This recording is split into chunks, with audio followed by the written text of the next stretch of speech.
He heard a nurse singing to his mother, then realized the song was written by his dead brother. The song wasn't famous. It wasn't on Spotify. It had never been recorded, never been published, never been sung on a stage beneath warm lights, while strangers pretended to understand the person who wrote it. Only 3 people were supposed to know it: his mother, his little brother, and Gabriel. So when Gabriel Carter stepped out of the elevator on the 4th floor of St. Catherine's Memory Care Center in Seattle and heard that melody drifting down the hallway, he stopped so suddenly the man behind him almost walked into his back. The hallway smelled faintly of antiseptic lavender soap and the overcooked carrots they served every Wednesday for lunch. Outside the tall windows, Seattle was wearing its usual gray expression, rain tapping softly against the glass like someone too polite to knock. Gabriel adjusted the cuffs of his dark coat, though they were already perfect. Everything about him was usually perfect. The tailored suit, the polished shoes, the watch expensive enough to pay 3 months of rent for one of the nurses who nodded at him as he passed. The controlled expression of a man who had built a medical technology company from nothing and learned, somewhere along the way, that grief looked more acceptable when hidden behind competence. He visited his mother every Thursday at 4. Not because she always knew him. Some days Margaret Carter looked up and said, "Gabriel," with such relief that he almost forgave the world. Other days she smiled at him like he was a kind stranger, and on the worst days, she touched his face and whispered, "Noah, you're late." Those were the days he drove home with both hands on the steering wheel, sitting in silence long after the engine stopped. Today, he had expected one of those ordinary heartbreaks, the kind he had practiced surviving. He carried a paper bag from the bakery she used to love, though she no longer remembered loving it. Inside was a lemon scone, wrapped carefully, because Margaret had once claimed lemon tasted like sunshine with manners. Noah had laughed so hard at that he nearly choked. Gabriel had told him not to be dramatic. That was how he remembered himself in most memories now, correcting joy. He turned the corner toward room 418. Then he heard the song. At first, only a few notes. Soft, uncertain, almost hummed. Gabriel paused near the nurse's station. His first thought was that memory was playing some cruel trick on him. Alzheimer's had made his mother's mind unreliable, but grief had done something similar to his own. Sometimes he heard Noah's laugh in parking lots. Sometimes, in crowds, he caught the shape of a boy with 2 long limbs and messy brown hair and hated himself for looking twice. But then came the words, quiet, clear. If the moon forgets the water and the birds forget the sky, I'll still find you in the morning where the lonely Gabriel's things go hand by. tightened around the bakery bag. The paper crumpled. No, that wasn't possible. Noah had written that song at 14, sitting cross-legged on their mother's kitchen floor, with a cheap guitar and a pencil behind his ear. He had been all elbows and enthusiasm, convinced heartbreak sounded deeper if you rhymed moon with anything. Gabriel had been 17 then, studying for SATs at the table, irritated by every wrong chord. "You know most songs need a point," Gabriel had said. Noah had grinned. "This one has a point." "What is it?" "That lonely things deserve backup vocals." Their mother had cried when he sang it. Gabriel had rolled his eyes.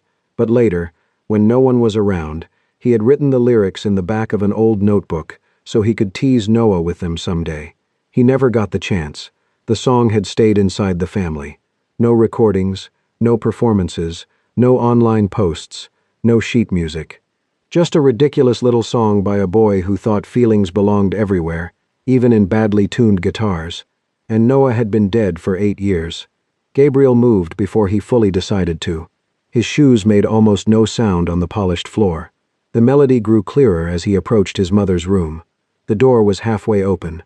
Inside, Margaret lay propped against white pillows, thinner than she had been last month, her silver hair brushed neatly away from her face.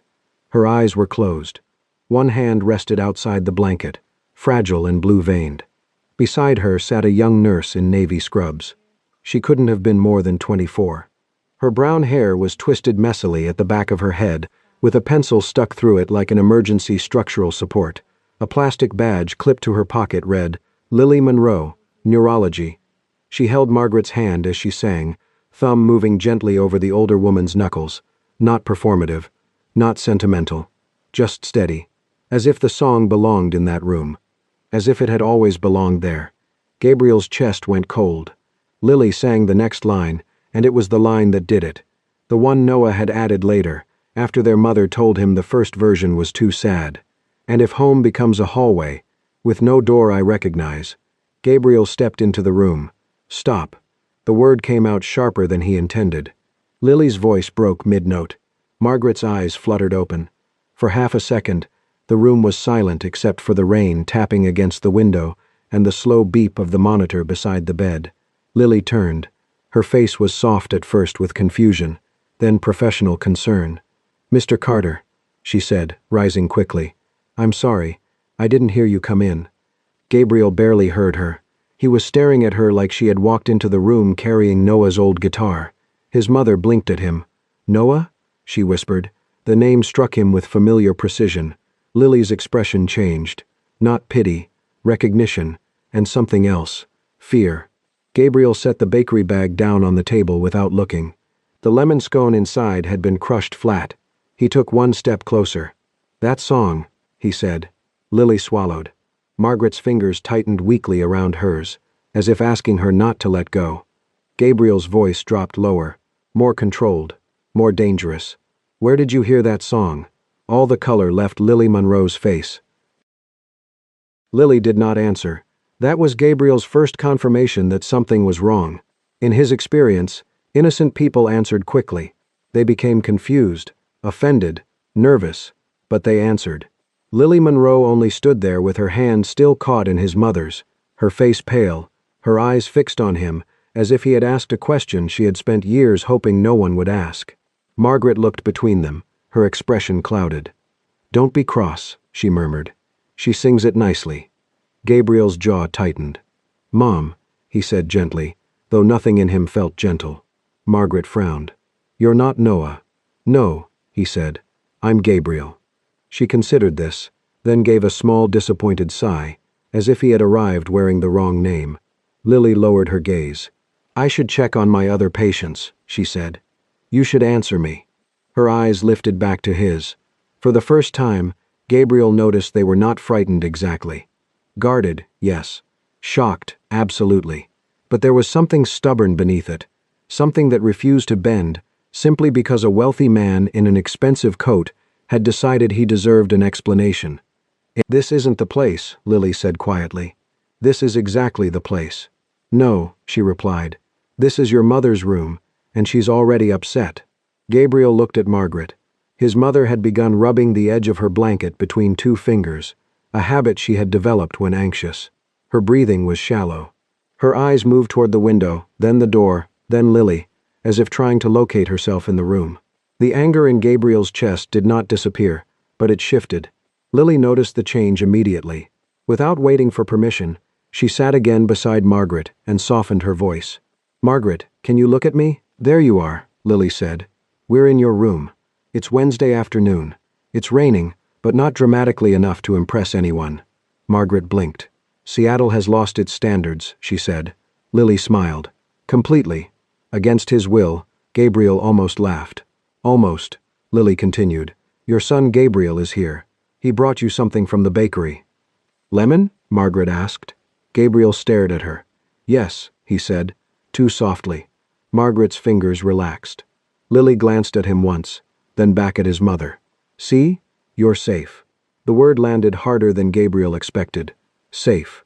That was what the song had sounded like in her voice. Not stolen, not performed. Used carefully, like a blanket over trembling shoulders. Still, he did not trust it. 5 minutes later, Lily stepped into the hallway with him. She closed Margaret's door halfway, leaving enough room to hear if she called out. Gabriel faced her. "I'll ask once more," he said. "Where did you hear that song?" Lily folded her arms, then seemed to realize the gesture looked defensive, and let them fall. "Your mother asks for that song when she's scared." "That wasn't my question. It's the only answer I can give you right now. That song belonged to my brother. I know." The two words struck him. Gabriel went still. "How?" Lily's lips parted, then closed again. He watched her retreat behind silence, and suspicion filled the space she left empty. His family was known in Seattle. His company had been profiled in magazines. His mother's illness was not public, but wealthy families attracted curiosity the way porch lights attracted moths. Maybe Lily had researched them. Maybe she had found an old notebook. Maybe someone had talked. Maybe grief had made him careless with what little he had left of Noah. "You looked into us," he said. Her face changed. "No. You expect me to believe you accidentally learned a song no one outside my family knew? I expect you to believe I don't owe you a confession in a hallway while I'm on shift. You know something about my brother." "Yes," Lily said. The hallway seemed to narrow. "But not like this," she added. "Not because you corner me after upsetting your mother." Before Gabriel could respond, a man in a white coat appeared, carrying a clipboard and a half-eaten granola bar. "Lily," he said, "please tell me Mrs. Donnelly did not actually put her hearing aid in the pudding cup again, because housekeeping is threatening to resign as a concept." Then he noticed Gabriel. The doctor froze. His eyes moved from Gabriel's tense posture to Lily's flushed face, then back again with alarming enthusiasm. "Oh," he said. "Wow, okay." Lily closed her eyes. "Ben, no." Ben lowered his voice badly. "Is this him?" "No." "The mysterious emotionally unavailable ex?" "I don't have one of those. Everyone has one of those." Gabriel stared at him. Ben stuck out a hand. "Dr. Ben Morales. Neurology. Friend, colleague, and apparently terrible at reading the room." Lily muttered, "That has never stopped you before." Ben looked at Gabriel's suit. "Wait, are you the billionaire son?" Gabriel's expression hardened. Ben winced. "Great, nailed it." For one absurd second, the tension cracked. Not enough to soften anything, but enough for Gabriel to notice that Lily's embarrassment was real. She looked like she wanted the floor to open, swallow her, and file an incident report afterward. "I'm not her ex," Gabriel said. Ben nodded solemnly. "Congratulations to both of you." Ben, leaving now. He did not leave. A call light blinked above a nearby door, and Lily seized it like rescue. "I have patience," she said to Gabriel. "Your mother is calmer now. Please don't question her about the song. It may agitate her." Then she walked away. Gabriel should have gone back to Margaret's room. Instead, he watched Lily work. He told himself it was because he did not trust her. That was partly true. Lily moved from room to room with a kind of patience Gabriel had rarely seen and never possessed. She did not float around like some sentimental painting of a nurse. She did not speak in syrupy tones or pretend suffering was beautiful. She joked when it helped and stayed quiet when it didn't. She convinced Mrs. Donnelly that her hearing aid was not dessert.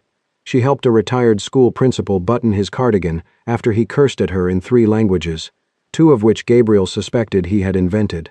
She let an old man ask where his wife was, and answered with such careful kindness that Gabriel understood this was not the first time he had asked today. No performance, no sainthood, just endurance.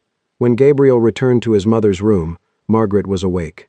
Lily had come back before him and was adjusting the blanket around her legs.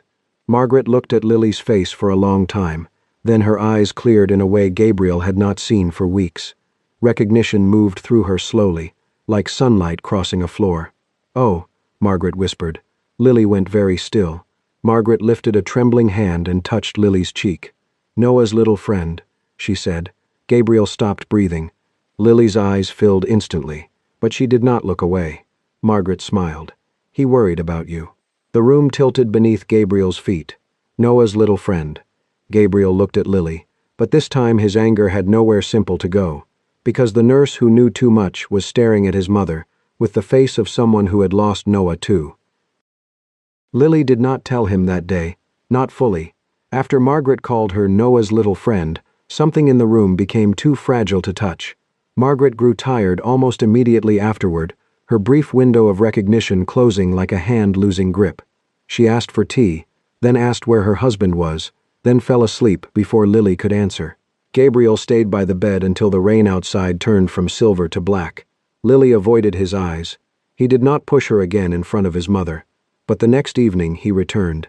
Not in a suit this time, just a dark sweater, tired eyes, and the same controlled expression that looked less like power now and more like a man holding himself together with both hands. Lily found him in the small family lounge near the elevators, standing by the vending machine. He was glaring at it. "You have to press the number first," she said. "I did. You pressed B7. Yes, that's trail mix. I wanted coffee. From the snack machine?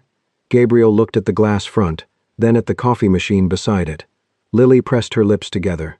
Please don't tell anyone, he said. I work in neurology, Mr. Carter.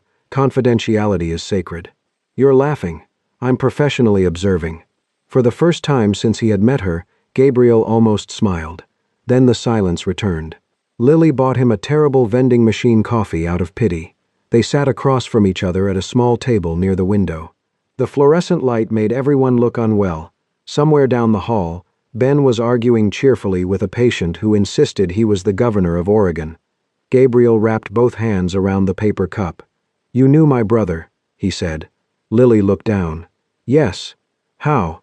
She took a long breath. I met him when I was 15. Gabriel said nothing. My mother was using pretty heavily then, Lily continued. Pills first, then whatever she could get. We moved around a lot.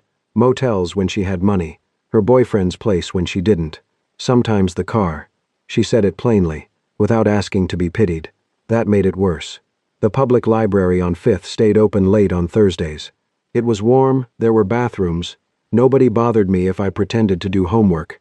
She gave a small, humorless smile. I was very committed to pretending. I had no school bag, no assignments, and once I spent 40 minutes staring intensely at a menu for printer settings so the librarian wouldn't ask questions. Gabriel's face tightened. Noah was there for some volunteer thing, she said. Tutoring younger kids, I think. Or maybe he was supposed to be tutoring and mostly distracting them. That sounds more accurate. A faint ache moved behind Gabriel's ribs. Yes, that sounded like Noah. He sat across from me even though there were 7 empty tables, Lily said. He had this enormous sandwich wrapped in foil. Turkey, cheese, lettuce, enough mustard to be legally suspicious. He asked if I wanted half. And you said yes? I said no, obviously. Obviously?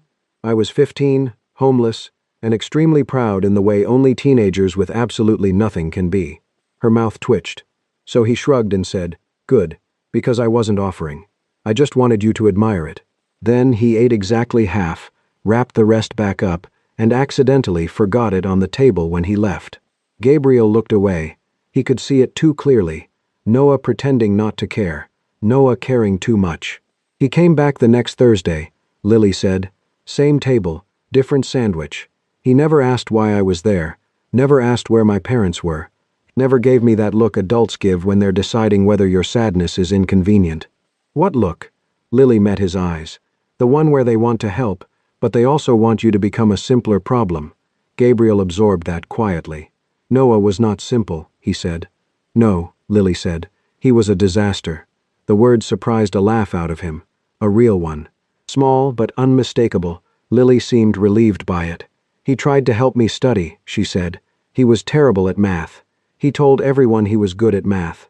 He lied with confidence. That also sounds like him. He made flashcards once, Lily said. Half of them had drawings of frogs wearing crowns because he said biology needed more political structure. Gabriel rubbed a hand over his mouth, trying not to smile. And guitar? He asked. Lily groaned. Oh God.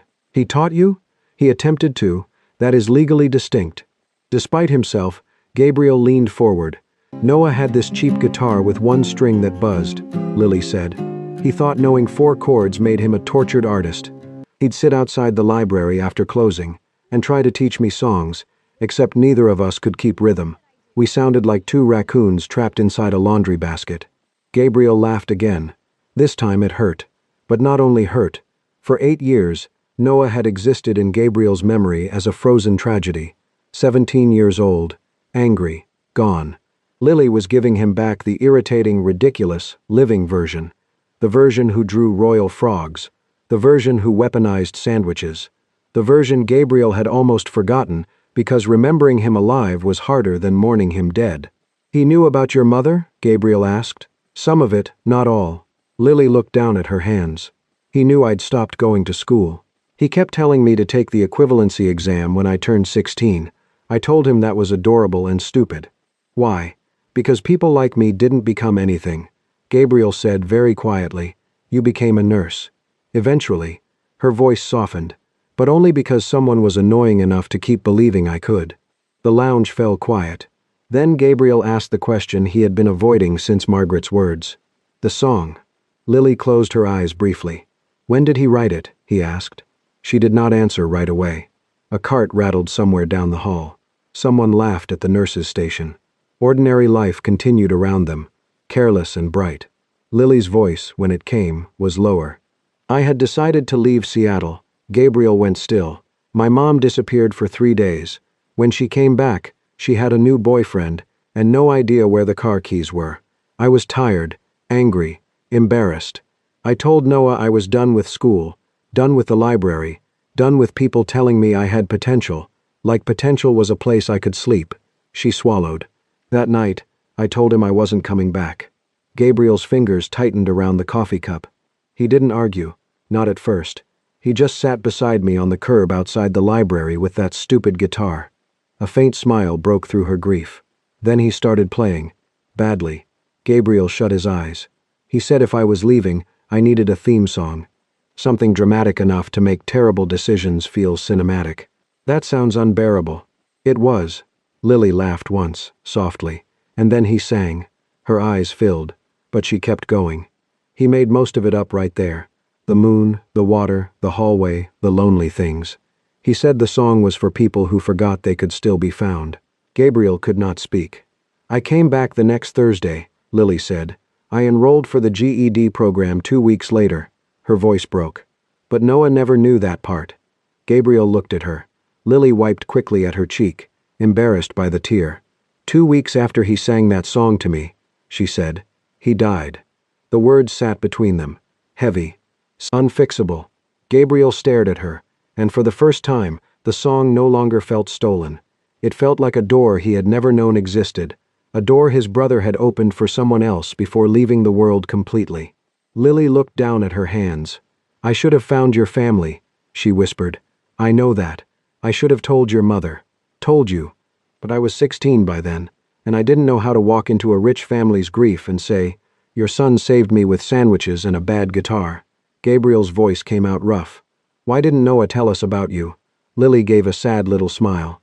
Maybe he thought you'd try to fix me.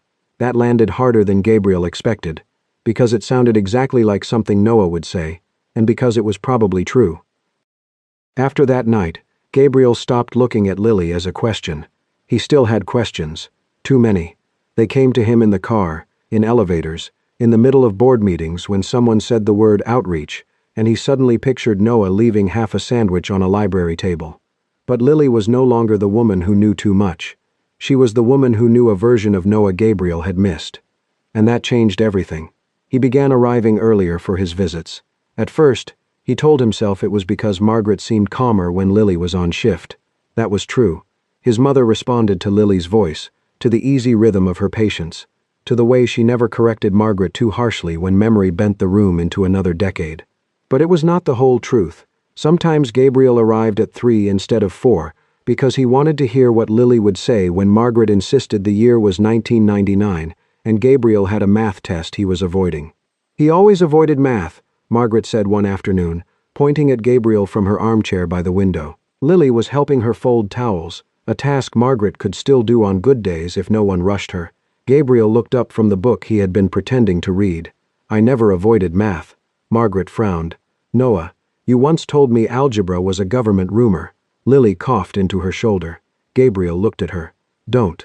I didn't say anything. You were about to. I was about to admire your early political awareness. I'm Gabriel. Margaret waved a towel at him. Don't be difficult, Noah. Lily smiled, but she did not laugh until Gabriel sighed and accepted the towel Margaret handed him. Fine, he said. I'm Noah. Apparently I'm bad at math. Terrible, Lily said. He folded the towel badly on purpose. Margaret inspected it, disappointed. You boys never learned. Something in Gabriel's chest tightened at the word boys, not boy. For 1 second, in his mother's fading mind, both of them still existed. Later, when Margaret dozed off in her chair, Lily began gathering the towels into a basket. Gabriel stood to help. You don't have to do that, she said. I'm capable of carrying towels. You also attacked a vending machine last week. It was poorly labeled. It said snacks, in 4-inch letters. I was under emotional strain. Lily looked at him for a moment, then smiled. There was warmth in it now. Not just politeness. Not just professional kindness. Warmth. Gabriel found himself wanting to earn more of it, which unsettled him far more than her silence ever had. They fell into a strange routine. He brought lemon scones. Lily reminded him Margaret sometimes forgot how to chew when she was tired, so he began bringing softer pastries too. Lily taught him not to ask, "Do you remember?" because that question could turn memory into a test Margaret would fail. Instead, he learned to say, "Tell me about that." Sometimes it worked. Sometimes Margaret told them about Noah at 6 years old, putting cereal in his socks because he wanted breakfast feet. Sometimes she described Gabriel at 12, trying to make Noah a birthday cake and accidentally creating something she called a chocolate-based emergency. Gabriel had no memory of that. "You cried," Margaret said sleepily, "because it collapsed." "I did not cry." "You did," Lily said. "You weren't there." "I believe Margaret. My betrayal is noted." Margaret looked pleased. "Lily is sensible. You should marry her." Lily nearly dropped the water pitcher. Gabriel froze. "Mom." Margaret frowned at him. "What? You can't just say that." "Why not?" "Because people don't just marry nurses because they're sensible." Margaret looked at Lily, then back at Gabriel. "But why are you dating both my sons?" The silence lasted half a second. Then Lily made a strangled sound that was supposed to be professional, but failed immediately. Gabriel stared at the floor. Margaret nodded to herself, satisfied. Complicated girl. Lily covered her face with one hand. "I'm requesting a transfer to dermatology." Gabriel's mouth twitched. "Because of my mother. Because apparently I'm romantically overcommitted to the Carter family. It does sound exhausting. You have no idea." They laughed, not loudly, not freely, but enough. And for Gabriel, that was almost frightening. For years, laughter had felt disloyal, as if joy was a room Noah could not enter, and therefore Gabriel had no right to stand inside it. But Lily laughed when she spoke of Noah, not because she missed him less, because she remembered him more completely. One evening, rain pressed hard against the windows while Margaret slept. The room was dim except for the lamp near the bed. Lily sat by the window during her break, eating crackers from a packet and looking tired, in a way that made her seem younger. Gabriel stood beside her. "He once put glue in my shampoo," he said. Lily looked up. "Noah?" "He said my hair had corporate energy and needed rebellion." She laughed softly. "How old were you?" 16. "That tracks. I had a debate tournament the next day." "Oh no, I won." "Of course you did." With extremely stiff hair. Lily laughed harder, and Gabriel felt something open in him. Not healing. That word was too clean. This was messier, like a locked room getting air for the first time. Lily wiped at her eyes. "He once told me he was going to become a famous musician." Gabriel snorted. "With 4 chords? 3.5. He was ambitious. He said fame was easy if you had cheekbones and emotional volume. That sounds like him." They sat with that. The rain. Margaret's breathing. Noah's ridiculous confidence filling the spaces where grief usually sat. Then Lily said, "I used to think I was the only person who remembered that version of him." Gabriel looked at her. "I used to think I was the only person allowed to miss him," he admitted. Lily's expression softened. Neither of them moved closer, but something between them did. Not a dramatic confession, not a kiss, just the quiet recognition that they had both been carrying the same ghost from opposite ends. For the first time in 8 years, Gabriel spoke about Noah until he smiled. And when Lily smiled back, it did not feel like betrayal. It felt like remembering him correctly. Lily discovered the truth by accident. It happened on a Thursday evening, after Margaret had fallen asleep during dinner, and Gabriel stayed behind to help Lily clean up the untouched soup, the folded napkins, the small pieces of bread Margaret had carefully hidden in her sweater pocket, because she believed she was feeding birds later. She used to do that in the park, Gabriel said, watching Lily remove the crumbs gently. Noah encouraged it. He said pigeons had difficult lives and deserved carbs. Lily smiled. Then she noticed his expression. It had changed at Noah's name. Not softened, the way it sometimes did now. Not opened. It shut down, fast and complete, like a door slammed by wind. "You do that," Lily said quietly. Gabriel looked at her. "Do what?" "Disappear. I'm standing right here." "No," she said. "You aren't." He turned away, gathering the dinner tray with more force than necessary. Lily should have let it go. Professionally, she knew that. Personally, she could not. Gabriel, he stopped. What happened the day Noah died? The room went very still. Even Margaret's sleep seemed to deepen around the question. Gabriel did not answer. Lily's voice softened. You don't have to tell me. That's usually what people say when they want you to tell them. I'm a nurse. I'm legally required to be emotionally manipulative with good intentions. A weak breath almost left him. Almost a laugh. Then it was gone. He set the tray down. For a long moment, he looked at his mother sleeping beneath the pale blue blanket, her face thinner now, her hands folded like a child's. When he finally spoke, his voice was flat. We fought. Lily waited. Noah had been skipping school, missing assignments, staying out late. My mother was already worried about money. My father was gone. I was 17, and convinced being responsible meant being angry at everyone who wasn't. He gave a bitter smile. I thought if I pushed hard enough, Noah would become serious, practical, safe. Lily's throat tightened. What did you fight about? Everything. College, music, his friends, his future. Gabriel looked down at his hands. He said I sounded like a 40-year-old banker trapped in a teenager's body. He wasn't wrong, Lily said softly. That earned the smallest, saddest curve of his mouth. No, Gabriel said. He wasn't. The smile vanished. I told him he was selfish. I told him Mom needed one son who wasn't a problem. I told him he made everything harder. Lily closed her eyes for a second. Gabriel kept going, as if stopping would be worse. He looked at me like he didn't recognize me. Then he grabbed his keys and left. His voice roughened. I didn't go after him. Outside the window, rain tapped the glass. I thought he'd cool off. Come home. Make some stupid joke. Leave a sandwich somewhere, just to prove a point. He swallowed. The police came an hour later. Lily said nothing. Gabriel looked at her then, and the control was gone from his face. Completely gone. I was the last person he spoke to. His voice broke on the edge of the sentence.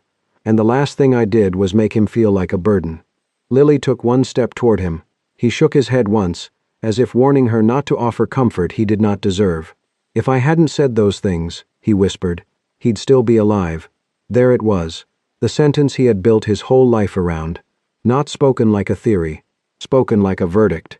Lily felt her own tears rise, but she held them back. This could not become about her, not yet. Gabriel, she said, Noah told me something once. He looked away. Please don't make him kind right now. He wasn't always kind. That made him look back. He could be dramatic, Lily said, stubborn, reckless. He once tried to convince me cereal counted as soup because he wanted to win an argument with a librarian. Despite himself, Gabriel exhaled. But he loved you, she said. Even when he complained about you. Gabriel's face twisted. Lily stepped closer. The week before he died, I told him I didn't understand why he put up with you bossing him around. Gabriel blinked. That sounds like you. I was 15. I was very wise and deeply annoying. What did he say? Lily remembered it clearly. The library steps. Noah's guitar case open beside him. The cold night air. His ridiculous confidence hiding something tender.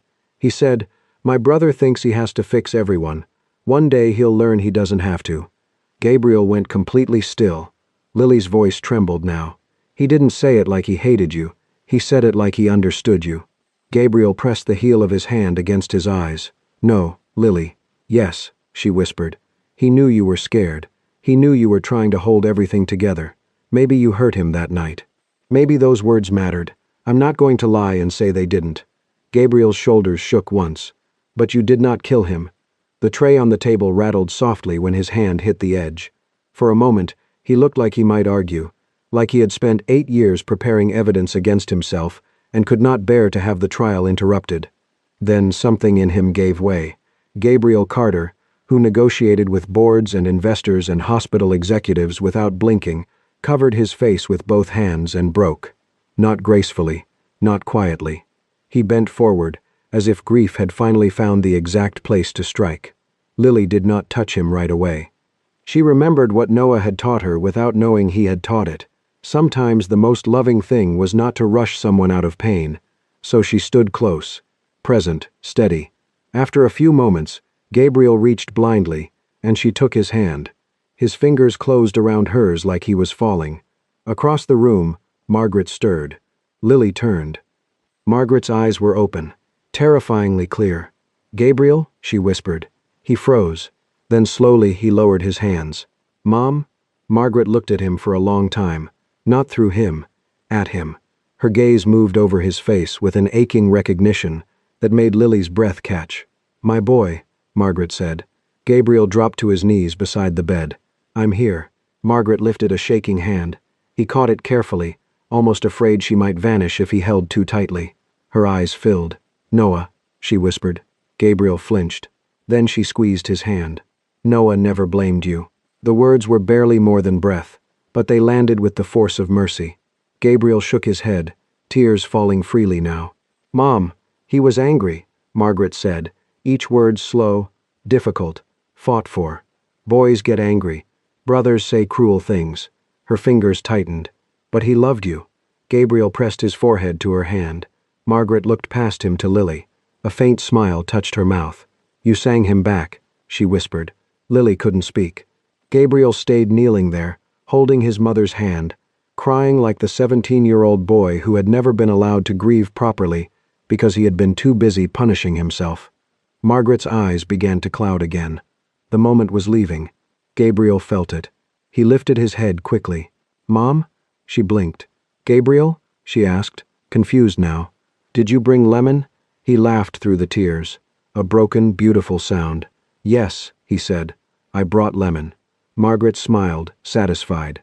Lily stood beside them, her hand still in Gabriel's. Noah was still gone.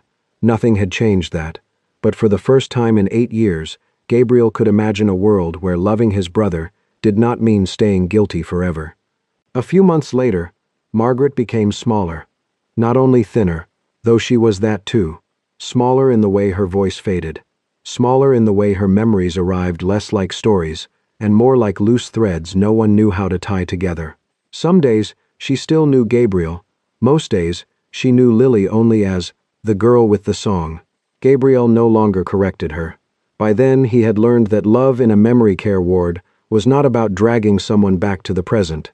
Sometimes it was about sitting beside them wherever they had gone and making sure they were not alone there. On a warm evening in early summer, the staff arranged a small gathering in the hospital garden. Nothing formal, just a few chairs beneath string lights, paper cups of lemonade, Ben pretending he had organized the entire thing when everyone knew he had mostly carried one folding table and complained about it. Margaret sat wrapped in a pale blue shawl, her hands resting in her lap. Gabriel sat beside her. Lily arrived carrying an old guitar. He recognized it immediately, not because it looked special, because it didn't.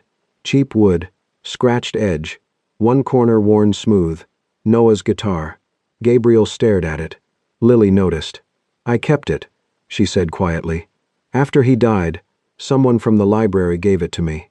I don't think they knew who to call." Gabriel nodded, unable to speak. Lily sat on a small stool in front of the garden beds. For once, she looked nervous. Ben leaned toward Gabriel and whispered, "For the record, if this becomes emotionally devastating, I'm billing both of you." Lily pointed at him. "One more word and I'm unplugging your coffee machine." Ben sat back, respectfully silent. A few people laughed. Then Lily began to play. The first chords were imperfect. Noah's chords. A little awkward, a little too earnest, too young to be polished, too honest to be dismissed. And then Lily sang the song all the way through. This time, Gabriel did not stop her. He listened. He listened to the moon and the water, the hallway with no door, the lonely things waiting to be found. He listened to the ridiculous tenderness of a 14-year-old boy who had not lived long enough to know how much grief he would leave behind, but somehow had still managed to leave something gentler too. Margaret closed her eyes. For a moment, her lips moved with the words. Gabriel saw it. So did Lily. Neither of them said anything. Even if you don't know where, I'll be waiting in the quiet with a song still in the air. Come home, when the world feels cold and wide. Lonely things are less lonely when someone stays beside.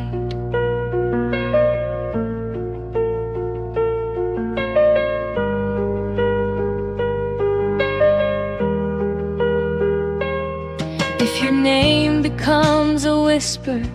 If your hands forget the way, I will hold the little pieces that the years have washed away. And if home becomes a hallway with no door you recognize, I will meet you by the window with the rain behind my eyes. Come home, even if you don't know where, I'll be waiting in the quiet with a song still in the air. Come home, when the world feels cold and wide. Lonely things are less lonely when someone stays beside. I don't need you to remember every promise, every tune.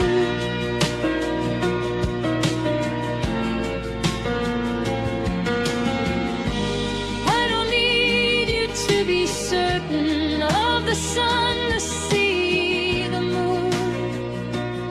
I love you, my son.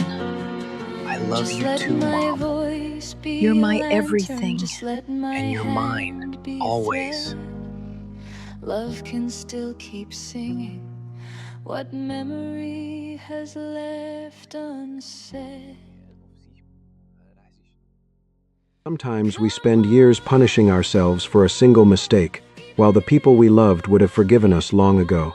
And sometimes the people who change our lives never get to see the impact they leave behind. Noah never knew that a lonely girl in a library would become a nurse. He never knew she would one day comfort his mother. He never knew she would help his brother find his way back to life. But kindness has a strange way of traveling farther than we ever expect.